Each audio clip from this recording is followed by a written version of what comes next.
আজ আপনাদের নিয়ে যাব একটু অতীতে। সময়টা অষ্টাদশ শতক। হঠাৎই নগর জুড়ে ছড়িয়ে পড়ল আতঙ্ক। নগরের কিছু শিশুকে খুঁজে পাওয়া যাচ্ছে না।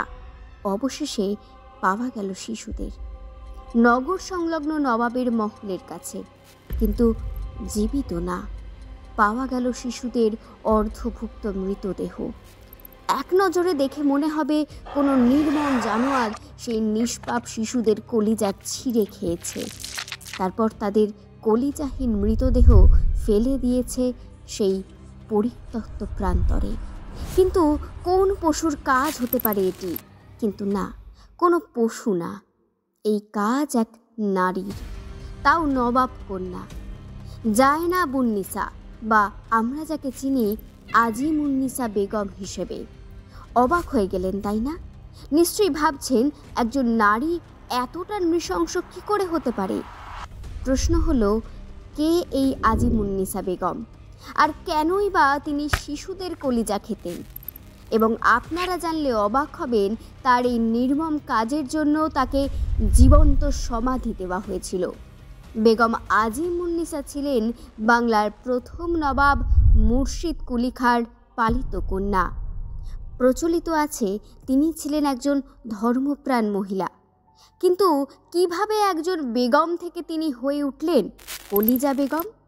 প্রচলিত আছে তিনি সেকালের খুবই ভয়াবহ একজন নারী ছিলেন। তিনি একবার ভয়ঙ্কর দুরারোগ্য একটি রোগে আক্রান্ত হয়ে যান এবং সেই রোগের কোনো চিকিৎসা পাওয়া যাচ্ছিল না।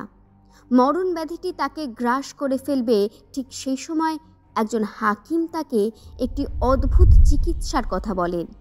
অসুখের পথ্য হিসেবে তিনি যা দিয়েছিলেন তা শুনলে সবারই গায়ে কাঁটা দেবে।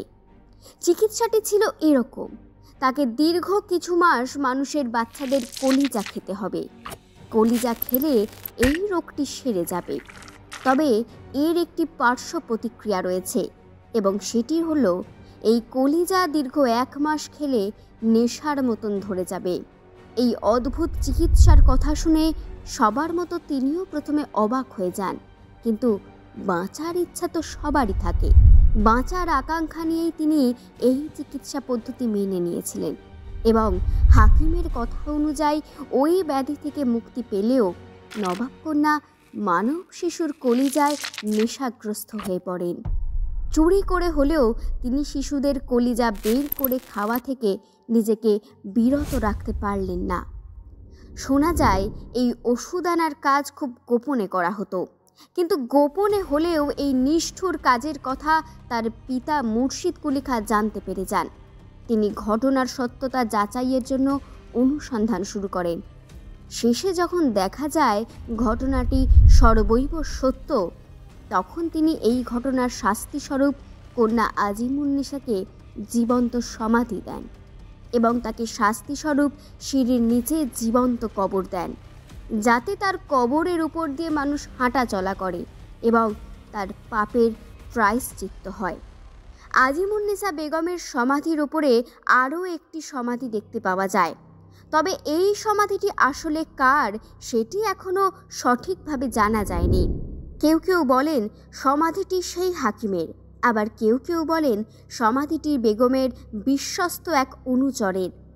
আজ থেকে বহু বছর আগের ঘটা এই ঘটনার অমীমাংসিত রহস্য আজও মুর্শিদাবাদের আনাচে কানাচে ঘুরে বেড়াচ্ছে, কিন্তু অনেকের মতে এসব লোক গুজব।